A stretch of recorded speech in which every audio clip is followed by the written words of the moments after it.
আসসালামু আলাইকুম রহমতুল্লাহি ওবরাকাতু। সকলেই কেমন আছেন বন্ধুগণ? আশা করছি সকলেই ভালো আছেন। আজকে আমি চলে আসলাম আমাদের বাসার একটু কাজের জন্য।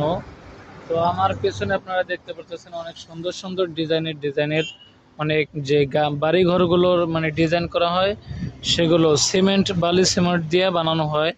এখানে আপনারা দেখতে পাচ্ছেন। তো আমি সেখানে আপনাদেরকে একটু দেখাতে চাইতেছিলাম, এজন্যই আমি আজকের এই ভিডিওটি করতেছি। তো দেখেন, আপনারা দেখতে পাচ্ছেন অনেক সুন্দর সুন্দর ডিজাইনের এইগুলো। তো আপনাদের কাছে কেমন লাগলো এগুলো? আশা করছি ভালো লাগবে। তো বন্ধুগণ, সকলেই আমাকে সাপোর্ট করবেন। আশা করছি ইনশাল্লাহ সুন্দর সুন্দর ভিডিও দেওয়ার চেষ্টা করবো। আপনি মনে করতে পারেন যে আমি আজকে কি ভিডিও করলাম। এটা হলো একটা শর্টস ভিডিও, এমনিতেই একটা জায়গায় ঘুরতে আসলাম, তাই এটা তৈরি করলাম। তো ঠিক আছে, সকলে ভালো থাকবেন, সুস্থ থাকবেন, দোয়া করবেন। আসসালামু আলাইকুম রহমতুল্লাহ।